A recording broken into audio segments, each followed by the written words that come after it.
guess what? Hey guys. Oh. The intro.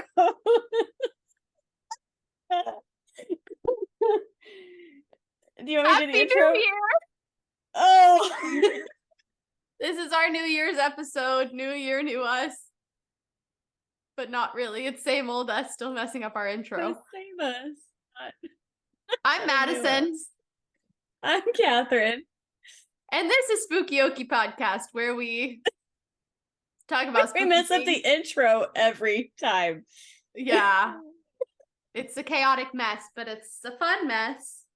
Oh. It's a spooky mess. It's a spooky mess. Today we're doing a sister state episode. And this month we are doing Arkansas. Woo!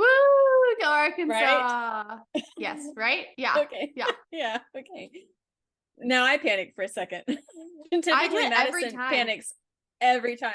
And now even though we had already confirmed today that we were doing Arkansas, I still panicked when I said it. It's a scary moment because I always feel like I have done the wrong state every single time. Okay, well, but it is Arkansas. This episode comes out on New Year's Day. So, do you have any goals for the new year? So I have not set them yet. I should have done that in preparation for this episode. I haven't either. Not think about it. But I actually want to make a vision board this year. Yeah, like yours. Mine. I want to make a vision board. I want to make. I have to redo it. It's really old.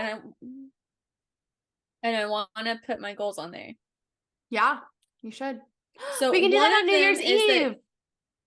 Yes. Vision board party. Yes. So one of mine is, so I'm going to be real personal here. One of my goals is that I really want to be under 200 pounds this year. All right. Good goal. Very measurable goal. It's been my goal for a while and it hasn't happened. That's okay. That's okay. But I really want to make it happen this year. This is the year. I can feel it. This is the year. I feel like it is. So, yeah. That's one of them. I've got more. But I haven't fully. I try to make sure my goals are measurable somehow. Yeah. Yeah. So, I got to figure out which goals I want to make. With your vision board, do you like print off things? Yeah, I want to get magazines and stuff because I like that look. Yeah. But I never get magazines. Well, I've got a whole bunch of magazines. You could bring your vision board to my house and we could each create our own vision boards. I do not have a printer though. That's okay. I could bring a printer. You want to bring a printer? Yeah. And I'll supply the magazines? Great. Sweet. Let's do it. Vision board party. Vision board party. Okay. This is what we do when we're in our late 20s. Yeah, we're so exciting. We're so exciting. We have such a cool, exciting life. I don't know what my goals are for 2024. That sounds so weird to say. Sounds crazy. Yeah, it's insane. I swear it was just like 2016. You know? Doesn't feel like it should even be in the 2020s. No. I keep seeing all these TikToks that's like, when were you born? 19? No, your year starts with 19? And it's like, oh. Yeah, I'm like, oh, that makes me old? Are we old now? We're old now. Yeah, I guess so. They can look at our ID to know if we can drink just by the first digit of our birth year. I don't like that. I don't like that idea. Weird. I feel it too sometimes. My hips pop every time I move. And I hurt my shoulder like I told you a month ago, and it's still like, it'll get so much better, and then I overdo it. And I'm like, oh, no, I'm fine. Like, my shoulder's fine. It doesn't even hurt anymore. I'm good.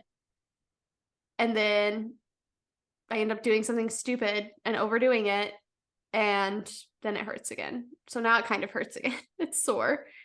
It's been like a month. And I literally think that I tore something cleaning the shower, like scrubbing the shower, which is the stupidest way to get injured. It's ridiculous. So I was telling Madison before we recorded that on Fridays, because my school was typically a 4-day week school, But when we go to school one Friday a month. So I call that our bonus day. So we have bonus bell work, which is if the students get up and dance to a Spanish song or a song by a Spanish artist, they get bonus points. And so I always dance with the students because I say, hey, if Miss Longest is dancing, you know you're not the worst dancer. Well, one day, after a student had just said, hey, don't break a hip, because she makes fun of me every time because she says I'm old, I literally threw out my hip. I just did this squat twist thing, and yeah. Are we getting old? We're getting old. Oh, sad. Yeah, we are. Sad. It's okay. I kind of like being older. I do too, actually. I think it's more fun.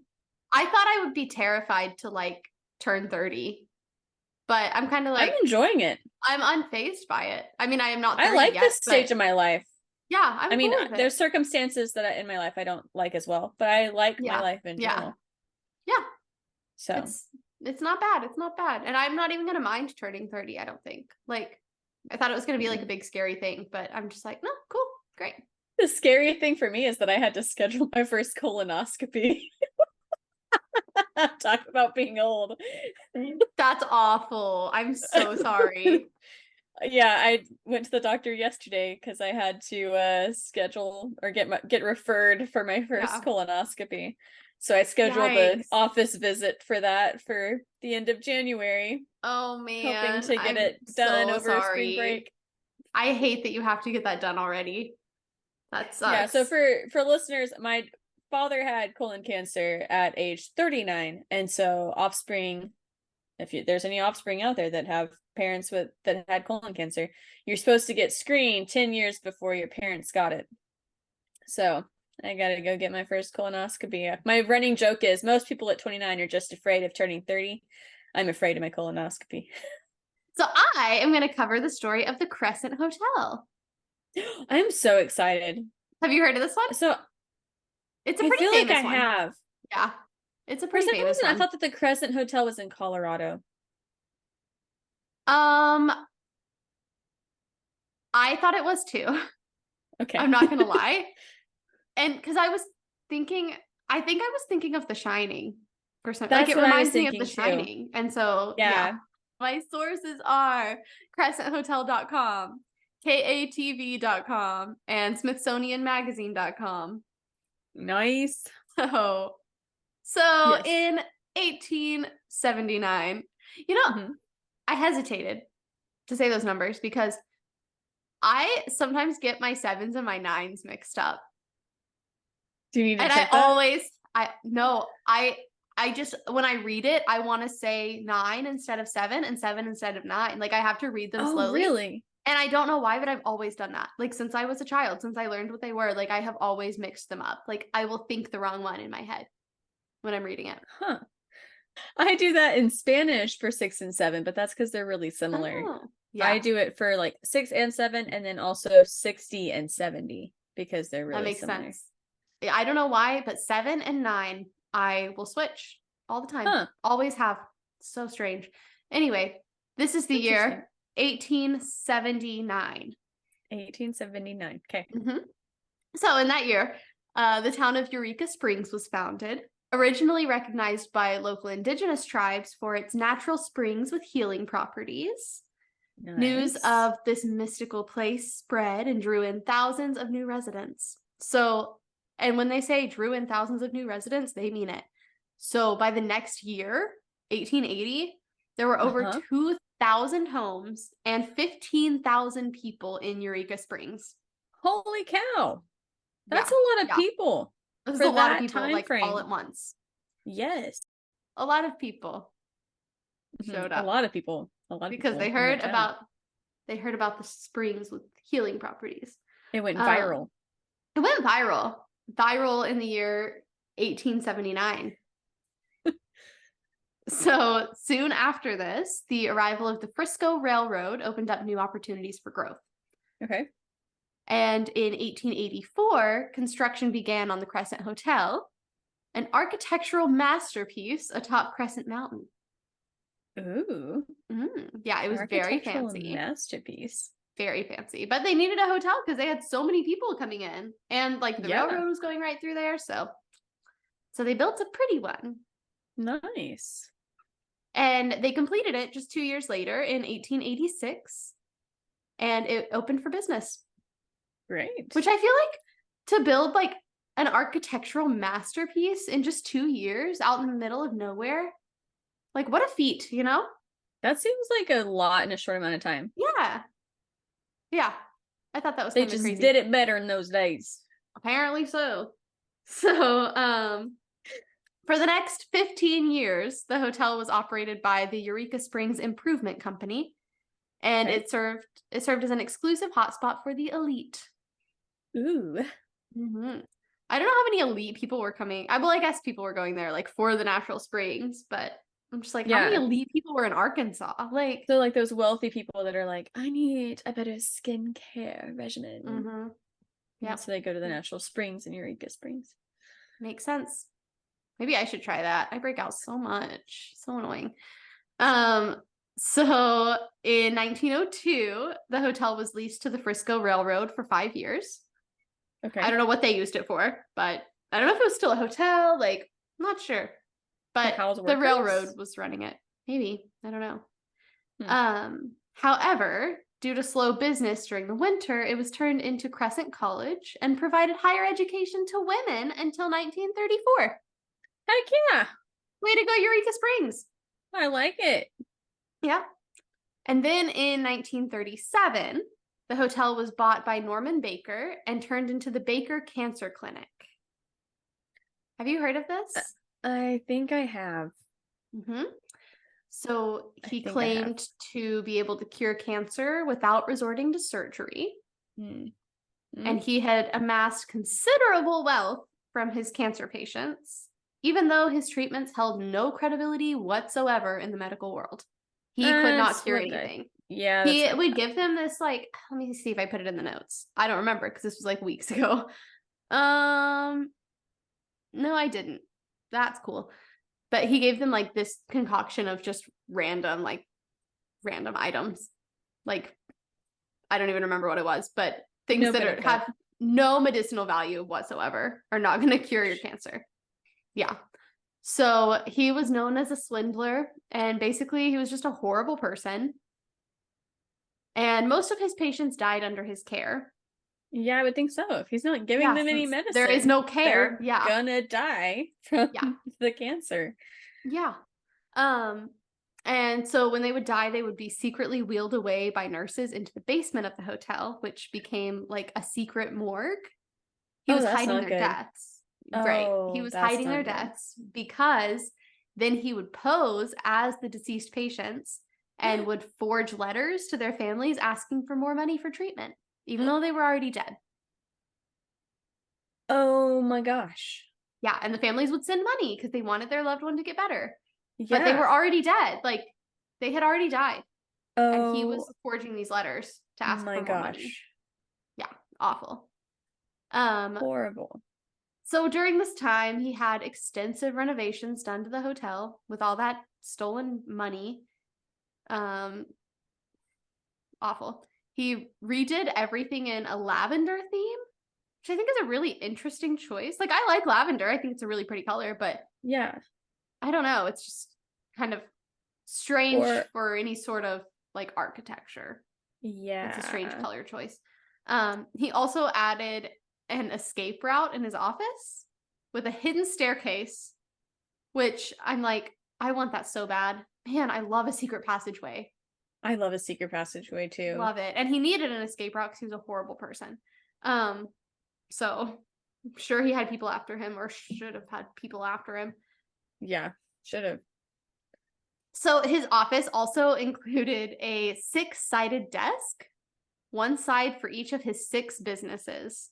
And I don't understand exactly how that would work, but it's really cool. And I kind of want to see a picture of it. I wonder if there is a picture. Is there a picture of it? Because I really want to see this. Let's try. No, there's nothing. But I want one, whatever it is. Like, I feel like it just has to be, which is the one with 6 sides, a hexagon. Has to be like a hexagon with like an opening or something. Yeah. Where you can like walk into it and like he needs like a rolly chair to be able to like roll to like each side, you know? Yeah. It's just strange. So anyway, I thought that was interesting. That is interesting. Yeah. 6-sided desk. I kind of want one. I need one. I have like 2 desks in my shed and it's not enough. I need a 6-sided one. For all the sides of your businesses. honestly, I have like, I don't even know, man. That one's for work. This one is for podcasting / everything else. So whatever. It's fine. I have like a little like USB, like MIDI keyboard on this desk because I have nowhere else to put it. So it's just here all the time. Nice. So whatever. Anyway, back to this horrible person. In 1940, he was finally arrested and imprisoned for mail fraud. For mail fraud? Wow. Yeah, because he was forging the letters. So at least they got him for that, I guess. I think he should have probably been charged with murder or manslaughter or something like. Right, because he's killing he's giving people. He's telling people that he's giving them medicine and he's not giving them anything that's helping. No, nothing at all, really. Nothing of substance. So right. Where if they knew that it was nothing, they could potentially have gotten other treatment. Exactly. Yeah. Maybe they wouldn't have died. Sad. But they got rid of him. So he's out of there. But then, I mean, all of that horrible stuff happened there at the Crescent Hotel. But in 1946, the Crescent Hotel again changed hands. This time, 4 men wanted to restore the hotel to its former glory. And the new owners were Herbert A. Byfield, John R. Constantine, Dwight O. Nichols, and Herbert E. Shutter. And I just think it's interesting that there are 2 Herberts in that list. Yeah. Because what a name. That is a name. Like, it's very unusual to have 2 of them. That was actually the name of the male lion that they brought to the Oklahoma City Zoo after like the one passed away because he was really old. His name was Herbert, which like the previous one was Aslan, and then you then you get Herbert, and then you get Herbert. And Herbert was brought in to breed the females, but yet he was terrified of females of any species. Oh, no, buddy. And he would roar at any female. He could not be with the females for a long time. And he would freak out at female keepers, not just female lions. Like, he knew the difference. That is strange. Yeah. Animals know the difference. That's crazy. Because apes know the difference too, and they're gross. But I love them, but they're gross. Love it. I have no connection to the name Herbert, other than there's a character in Junie B. Jones named Herbert. One of her friends. That's all I know. We're doing a lot of Junie B. Jones at bedtime, the girls. So nice. I never did Junie B. Jones. Junie B. Jones is really good. Like, I enjoy it. I will be full on like cackling reading these books. Like, they're so funny. They're really good ones. I've never read them. Honestly, you should read them now. They're funny. Okay. They're entertaining. Like, they are good books. I don't remember where in the world we were in this story. Oh, Herbert. The name Herbert. The name Herbert. All right. So Herbert. Our buddy Herbert. That's where we were at. Okay. Yep. We got 2 Herberts. 2 Herberts on this team of new owners of the Crescent Hotel.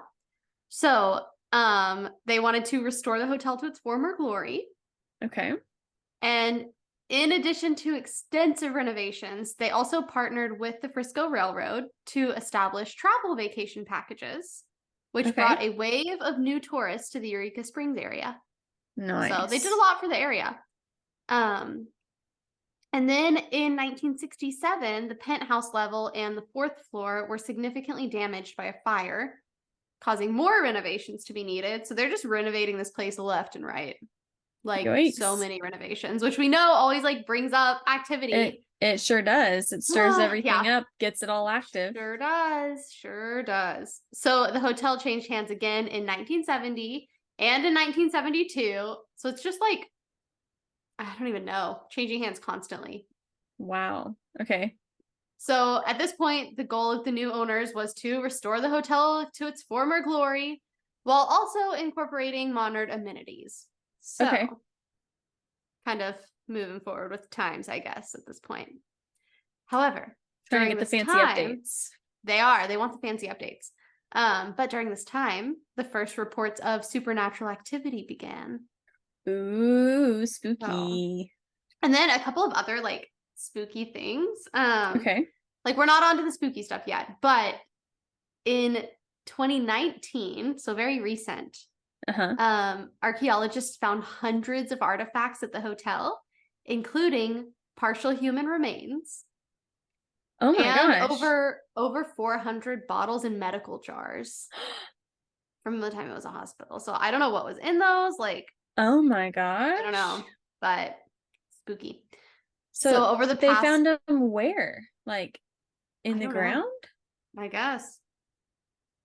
Somebody buried them, I guess. I don't know. Weird, right? Oh my gosh. I want to know what are in the bottles. I know, me too. I couldn't find it anywhere. I don't know what was in them. Oh we'll never know. Yeah, spooky. So speaking of spooky, over the past 25 years, the Crescent Hotel has gained a reputation as, quote, America's most haunted hotel. Okay. With at least 17 national and international paranormal TV shows featuring the hotel. Oh, wow. That's a lot, right? Impressive. That's a lot. Yeah. So here are the known ghosts. Here's the list of the known ghosts here at the Crescent Hotel. So we've got Michael. Michael is a stonemason from Ireland who who fell to his death during the hotel's construction. Oh, I know, poor guy. Apparently he's quite a flirt though, and he's known to romance the guests in room 218. Well, I know what room we're staying in. I was about to say, not gonna lie, I kind of want to stay in room 18 and see what happens. I want to see if a ghost flirts with me. I know, what a story, right? Insane. I want to see what moves he's got. I know. What moves does he have from the what? Like, when was this? When did they build this? Like the 1880s? Yeah. How did people flirt in the 1880s? Like, I'm dying to know. I'm gonna go. What else besides a whistle? Room. I know. We got to stay in that room. Let's do it. Yes. Let's find out. And then we have Brecky. Little baby Brecky. Brecky. Okay. Breckie. Brecky. Brecky. Okay. Interesting name. Yeah. Brecky was a 4-year-old boy. Oh. I know. And he died due to complications of appendicitis about 100 years ago. Oh, poor baby. I know. He enjoys bouncing his toy ball, playing in the hallway. I don't like that. I know, it's very spooky. He likes to play in the hallway. Okay. And he also enjoys photobombing tourist selfies. Okay, now that I love. It's adorable. It is so That's cute. Precious. I do not like him bouncing his ball. It's creepy. Not liking that.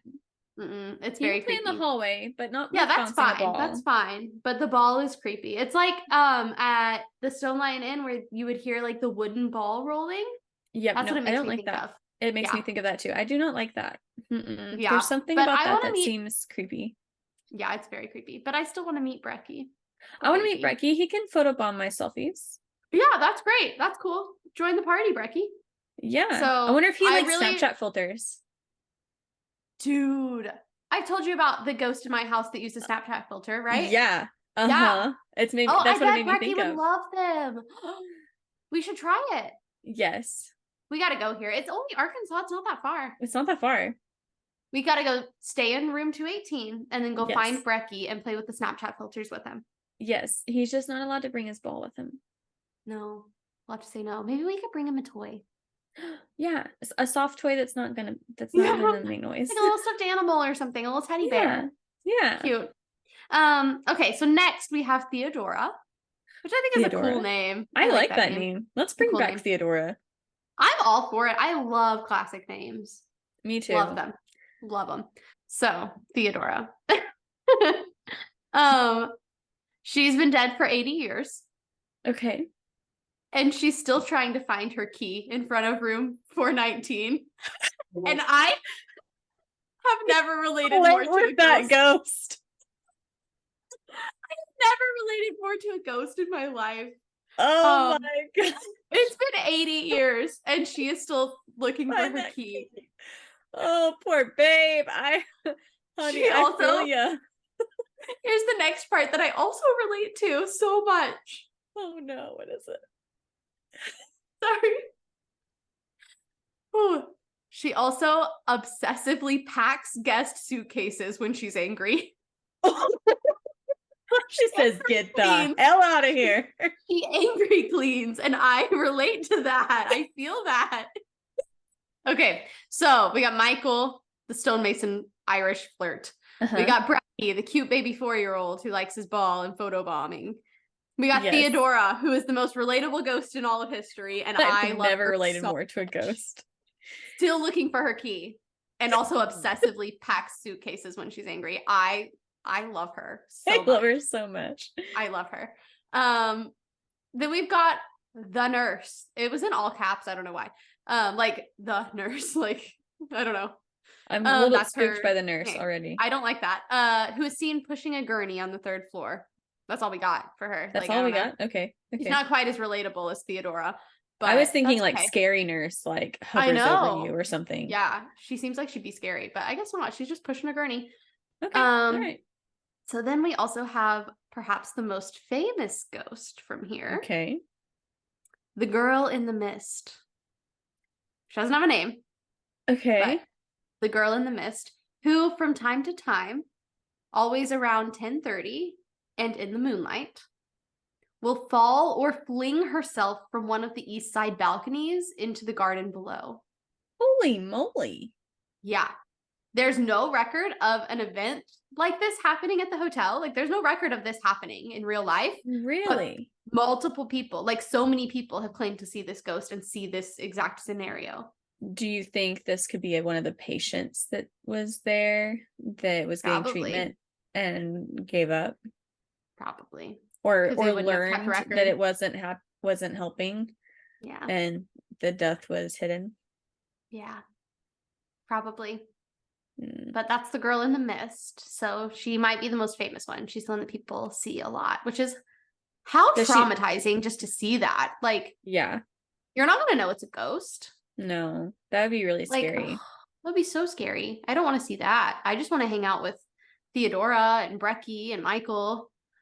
It would be really funny. Okay, my head went to like a really weird place, but I was like, how funny if like she is an overdramatic ghost and she knows that she's not really going to die again, and so she just flings herself from the balcony every time that she's just to get reactions. Just to get reactions. She might.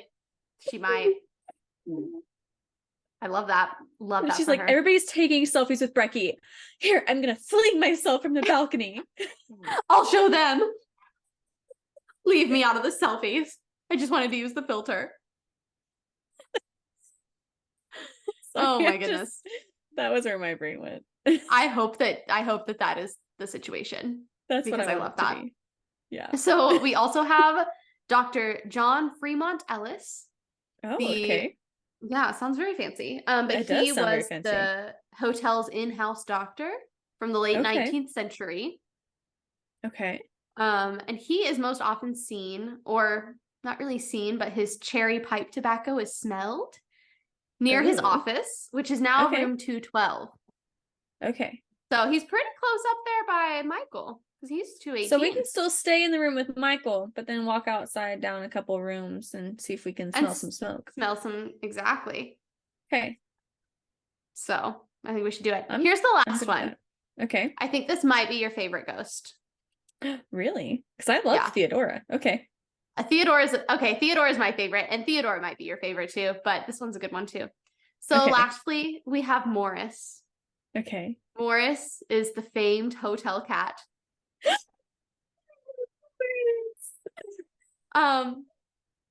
Morris was known as the hotel general manager for 21 years. That is so precious. I know. So he was later buried on the hotel's property, and he's regularly seen and heard around the hotel. Oh, Morris. He's still hanging out, doing his job, Sweet baby. I know. Oh. So that is the story of the Crescent Hotel. Oh, well done. Thank you. I loved these ghosts. I love them so much. I have never loved a ghost story most. I never loved a ghost story more. I think this is my favorite ghost story because yes. I'm obsessed with Theodora. Like, I want to be her. She's amazing. She is us in the afterlife. I know. That's why I like her so much. I would absolutely be looking for a key for 80 years and be like, I know it was here. It was here. I swear. It was here. Somebody moved it. I'm gonna have to pack these suitcases now. Okay. Well anyway, done. That's the Crescent Hotel. Well done. Thank you. Okay, so I am going to tell you about a true crime story from Arkansas. Yay, I can't wait. And I swear it does have an Arkansas connection. It just doesn't seem like it at first. So just okay, yeah. Oh, I've done those stories before where I'm like, just hold on, we'll get there. We'll get there. It's just not there yet. Okay, hold on. Let me get the right screen up. I got like 5 bajillion screens on my computer. Feel that. There's so much to do. Like, I'm so overwhelmed with things to do. I'm gonna have to stress clean. Actually, that's my plan for after this is to stress clean. I had to plan. Wait. I had to schedule my stress cleaning. It's getting ridiculous. That's bad when you have to schedule your stress cleaning. Okay, that's still the wrong screen. Crap. Where's my? Oh no. All right. So today, I'm going to tell you about the murders of Regina Harrison, Lorraine Ann Barrett, and Mary Phillips, and the attack of Lacey Phillips. Oh, there's a lot going on. I'm already stressed. There's a lot. Okay, are you ready for my sources? Because I have a lot. Yet. Okay, yes, go ahead. Wikipedia.org, Murderpedia.org, Metro.co.uk, ArkansasOnline.com, Archive.ph, Local10.com, USAtoday.com, CBSNews.com, SunSentinel.com, and MyLifeOfCrime.wordpress.com. Just kept going. Okay, great. I had a lot. You did a lot of research. Good job. I did a lot of research. Okay, so Regina Harrison was a 20-year-old college student at Palm Beach Atlantic College. She was a nice girl, and according to her family, she was deeply religious. She had plans to work in a field that would allow her to help others. I don't know what that field was, but she wanted to help others. Great. On May 2nd, 1983, Regina Harrison went for a bike ride around dinner time, but she never made it back home. Oh, no. A witness told detectives that she rode on a path along Hollywood Beach with a skinny, long-haired man on a black bike. Her body was found the next day in a nearby park. She had been raped and strangled. Yeah. Authorities arrested Ronald Stewart 5 months later. And the witness who had seen Harrison on the beach picked out Ronald Stewart out of a photo lineup.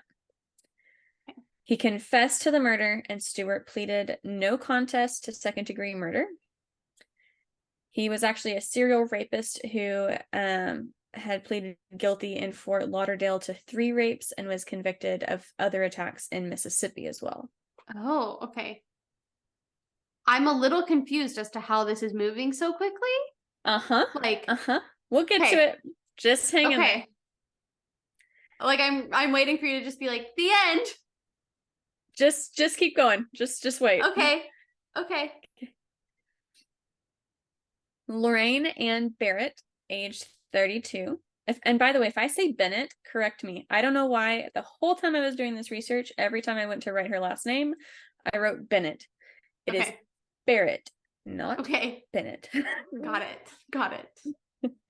Lorraine Ann Barrett, age 32, from a rural area of Pennsylvania, was visiting Fort Lauderdale, Florida. Again, I swear there's an Arkansas connection. Just wait. I believe you. She was visiting Fort Lauderdale, Florida for 5 days on a short vacation to spend some time with a sick friend. On June 1st, 1991, Lorraine Ann Barrett was found dead in room 824 of the Days Inn in Fort Lauderdale, Florida. Oh, okay. The 32-year-old woman had been strangled to death and raped. She was found in the hotel room by a maid coming to clean. Mm-hmm. So, the events of her trip, Barrett had called her friend Lacey as soon as she arrived in Fort Lauderdale on Friday evening. Yeah. And she told her that she would be meeting a friend later at a place called Coconuts. Okay. The friend apparently never showed up, and Barrett met with a white tattooed man at the Elbow Room on Fort Lauderdale Beach. Okay. Detective Tom Mangiafesta said the man was soft-spoken and friendly. Witnesses who saw him at the bar said he claimed to be a world traveler who got his extensive tattoos at various ports. Oh, okay. That's kind of cool. Barrett and the man briefly left the bar, returned for another drink, and then walked to the Days Inn bar. Okay. About 2 a.m., they were seen There's a bar at the Days Inn? Yeah, apparently. It's Florida, okay. So I mean, like... The most shocking part of this story so far.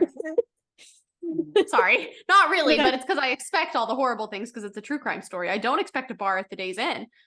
Okay. It's Florida. It's party town, I guess. All right. Love it. Love it. I'm here for it. Great. Have fun. So about 2 a.m., they were seen getting into an elevator.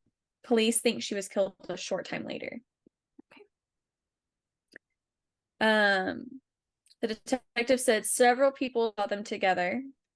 They didn't get a name or where he was from, but he was soft-spoken. He was not loud or boisterous. He was not like frat bro hanging out at the beach, loud, all attention on me. He was very soft-spoken. The man was about 30 years old and wore blue jeans and a sleeveless t-shirt that had showed his extensive tattoos. Distinctive tattoos on each wrist looked like barbed wire. On his right forearm were 2 hearts bearing the names of his wife and child, although witnesses could not remember the names. Oh, okay. He also had a distinctive tattoo on the left side of his chest. He was described as about 5 feet 8 inches tall and about 150 pounds. But sadly, the case went cold. Oh, all right. Okay. So that was 1991. Okay, I was about to ask what year that was again. So we had 83 and then 91? And then 91. Okay. Okay. Now we're 1995. Okay. On the afternoon of June 6th, 1995, 17-year-old Darla Phillips dropped her 11-year-old sister Lacey off at Automated Tax and Accounting Service in Bald Knob, Arkansas, where their mother, 34-year-old Mary Phillips, worked as a bookkeeper. Mary was planning to take her daughter to a dentist appointment that afternoon. Darla and her 15-year-old brother Jesse were expecting their mother and little sister to return to their home in Bradford, Arkansas around 4:30 or 5, but they did not arrive. Okay. So at the Automated Tax and Accounting Service, a black-haired man entered the business before Lacey and her mother could leave the office.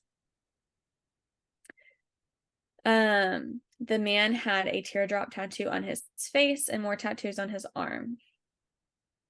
The man had come into the business earlier that day to borrow some books, and when he returned, he complained that he'd been given the wrong book.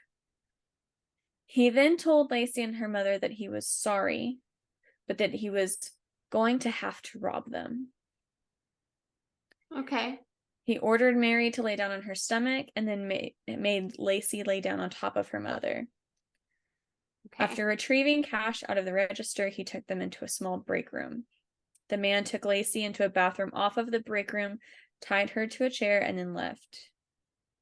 Okay. And she's 11, right? She's 11. Okay. When he returned, Lacey, now crying, asked the man not to hurt her mother, to which he replied, "I'm not. I'm going to hurt you." I don't like it. Okay. He began to choke Lacey until she passed out. After Lacey lost consciousness, Jones struck her at least 8 times in the head with the barrel of a BB gun, causing severe lacerations and multiple skull fractures with bone fragments penetrating into Lacey's brain. Oh my goodness. Yes. Poor baby. When Lacey woke up, she saw blood and began to vomit, and then she lost consciousness again. Yeah. Police arrive at the scene, and they find Mary's body nude from the waist down. Mm-hmm. A cord from a nearby coffee pot had been wrapped around her neck, and a wire was tied around her hands, which were positioned behind her back. Mm-hmm. Bruises on her arms and back indicated that she had struggled with her attacker prior to her death. Yeah. She had died from strangulation and blunt force head injuries, and she had been raped before she was killed. Mm-hmm. Police actually believed Lacey to be dead. They started taking pictures of her with flash photography, thinking that she was dead when she opened her eyes. What a terrifying, but also great shock. Like, thank goodness she's alive. But like, can you imagine you're just the one there taking pictures and then this body opens its eyes? Yes. Oh my goodness. So they immediately rushed her to the hospital. Yeah. And when she was able to be conscious long enough to form words, she was able to give a description of the person that attacked them. Yeah. Based on Lacey's description of the assailant, an officer from the Arkansas State Police went to Jones's residence and asked him if he would accompany him to the White County Sheriff's Office. Once there, Jones was read his Miranda rights and signed a waiver of rights form. He admitted that he had committed the crimes because he wanted to get revenge against the police.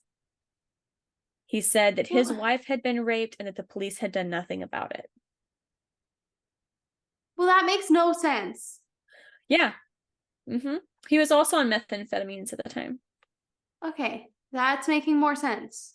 That makes more sense than his reason. Yes. Okay.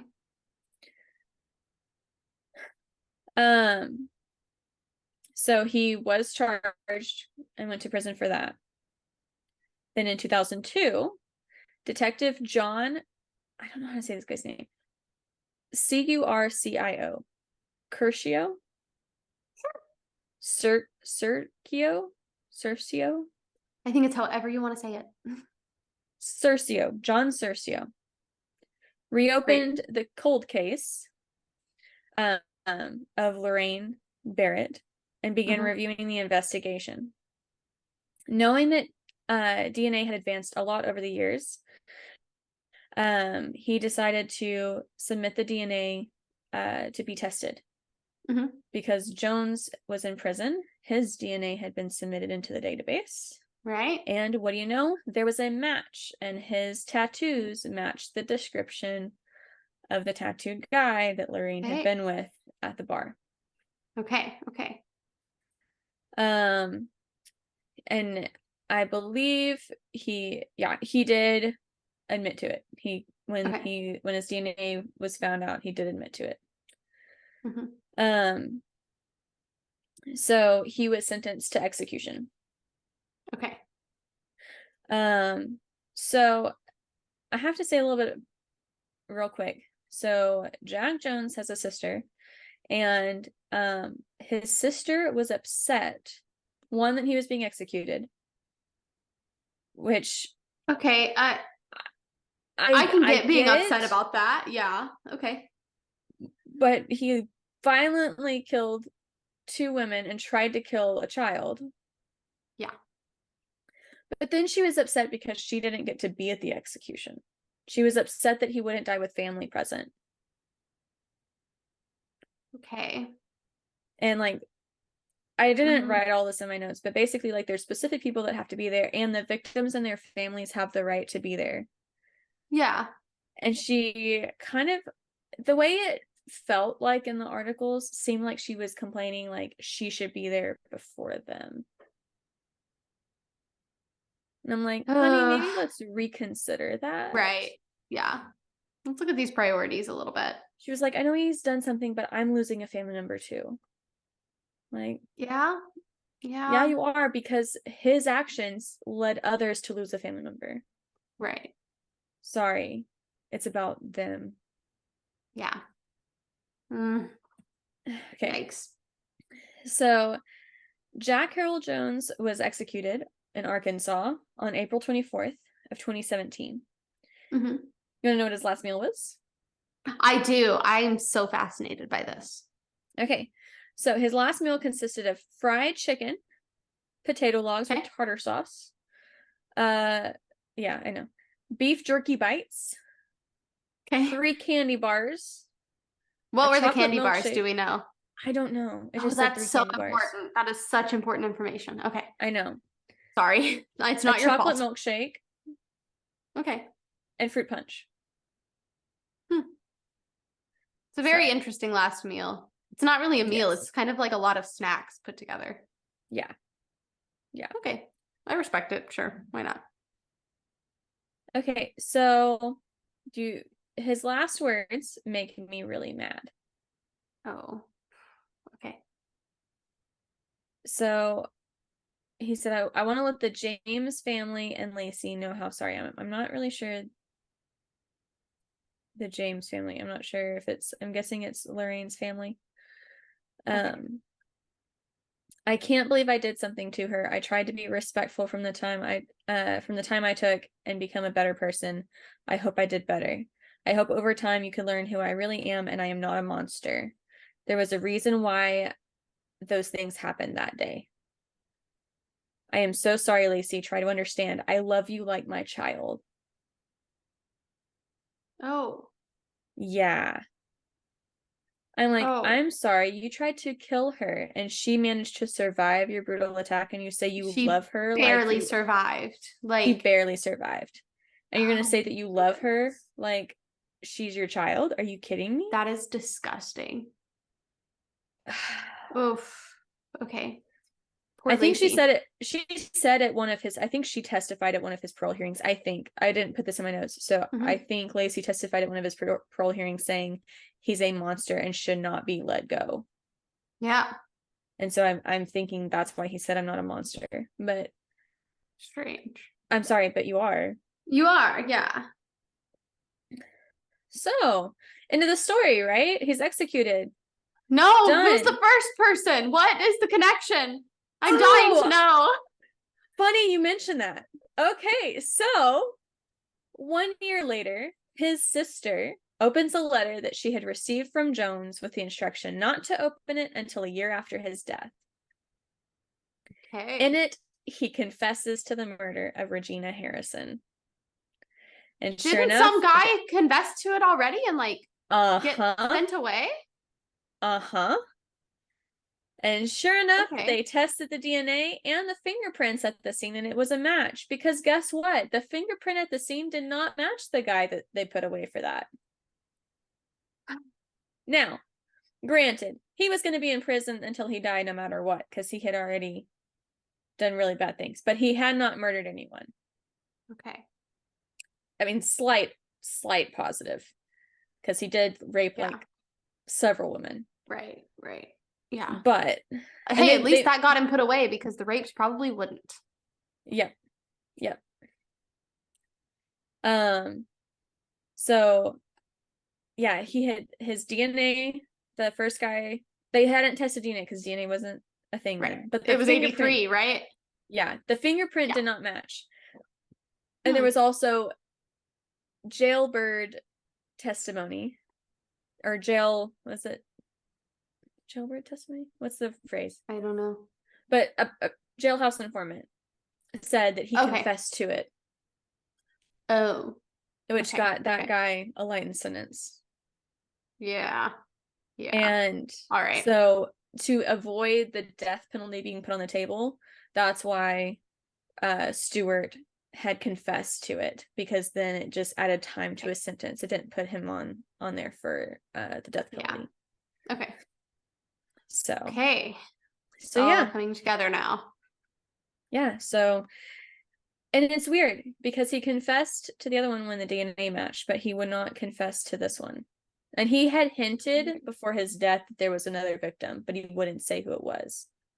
Yeah. But then in his letter, he said, I couldn't leave the family without knowing or something like that. And it's like, no, you just... No. Yeah. You're just a horrible person. Yeah. But yeah, so they found the true murderer for all 3 women. Okay. And Lacey survived, like the badass she is. Lacey's amazing. How old is Lacey now? Lacey is much older. When did Like that she has happen? her own 95? kids. Yeah, she actually talked about how like he's now taken away the piece of her children because now they've heard the story and they had tried to keep some of the details from it, but because of the news and all that, they've now heard all the details. And... Right. Oh, yeah. Awful. Yeah, because she's about 40 now then. Mm-hmm. So that was the case of Jack Harold Jones. That is wild. Say hi to the people. Hi, Natasha. She said, let me go, please. Get me out of here. She's afraid I'm going to put her in her bag. Oh, no. Can you put her in her bag, please? Is it right there? Incredible. This was a Temu purchase, right? This is a Temu purchase. Okay. It's really soft. Nice. Wonderful. I'm sure she's so happy. I cannot believe you bought that. Get in the bag. She says, no, Mom. Go in the bag. She's just like staring up. Oh my goodness. He's in the bag. Oh. Good girl. The second I let go, out of the bag. I don't blame her. All right. Well, thank you guys for listening. I hope you enjoyed it. If you did, make sure that you rate and review. Rate and review us on all the places: Spotify, Apple Podcasts, YouTube. Make sure to follow, subscribe. We are on Instagram at Spooky Okie Podcast. We are on Patreon. Become a patron of ours. The link will be in the show notes, and but we're also on there as Spooky Okie Podcast. Make sure you subscribe there to get all of the extra spooky content. If you have any story suggestions or recommendations, send those to spookyokiepodcast@gmail.com. And have a happy new year, guys. It's 2024. Yeah, happy new year. And stay spooky. Stay spooky.